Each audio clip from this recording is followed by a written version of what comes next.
Tema kita pria sejati berani mengambil resiko. Dalam ibadah gabungan kaum Bapa saat ini, firman Tuhan datang sebagai pengingat dan perenungan bagi kita semua yang diikuti dengan sebuah pertanyaan penting.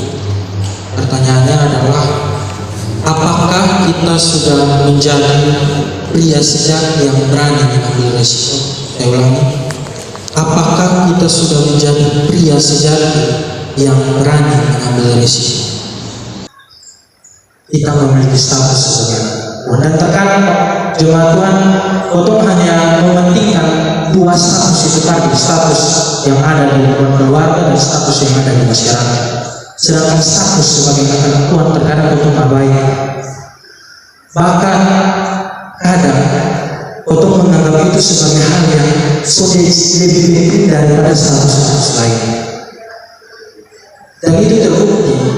Untuk sebagai laki-laki minta maaf, tapi kaum Bapa dari dulu selalu menjadi pergumulan gereja. Kenapa ya? Kenapa sampai kehadiran kaum Bapa itu menjadi suatu hal yang sulit sekali? Ini menjadi pergumulan gereja di mana?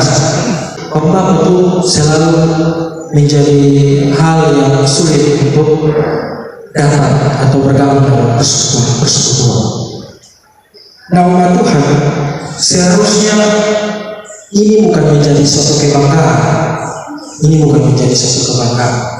Karena kalau kita masih hidup dengan status yang seperti itu, maka kita disebut sebagai seorang laki-laki sejati yang sampai berani ambil risiko. Kenapa kita sampai berani ambil risiko? Karena kita merasa bahwa ada kepentingan lain yang jauh lebih penting daripada kepentingan mengikut Tuhan. Untuk berani mengambil risiko. Pria sejati yang berani mengambil risiko adalah pria yang selalu melibatkan dirinya, yang selalu mempersembahkan dirinya untuk pekerjaan pelayanan. Amin. Amin. Bagaimana menjadi seorang pria sejati, dan yang kedua, risiko seperti apa yang harus kita ambil sebagai seorang pria sejati. Hal pertama yang penting untuk kita ketahui dan jalankan sebagai sebuah komitmen dalam kehidupan kita adalah kesadaran bahwa untuk memulai segala sesuatu kita harus melibatkan Tuhan. Untuk memulai segala sesuatu kita harus melibatkan Tuhan. Untuk menjadi pria yang sejati, untuk membutuhkan Tuhan.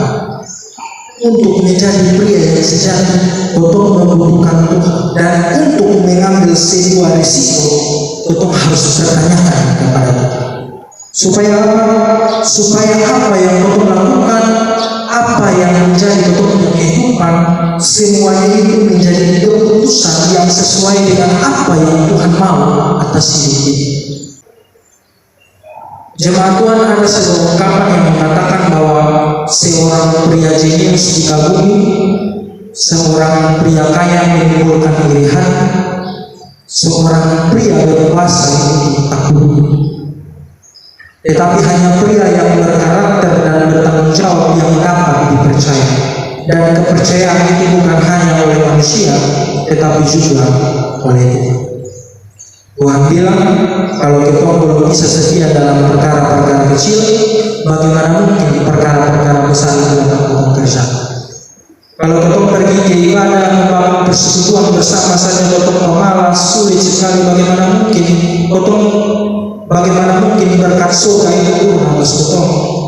Kalau kita belum bisa menjadi contoh yang benar bagi kita punya anak-anak, bagi kita punya saudara, bagi kita punya cucu, bagi kita punya istri, bagaimana mungkin kita mau berdampak bagi orang-orang di sekitar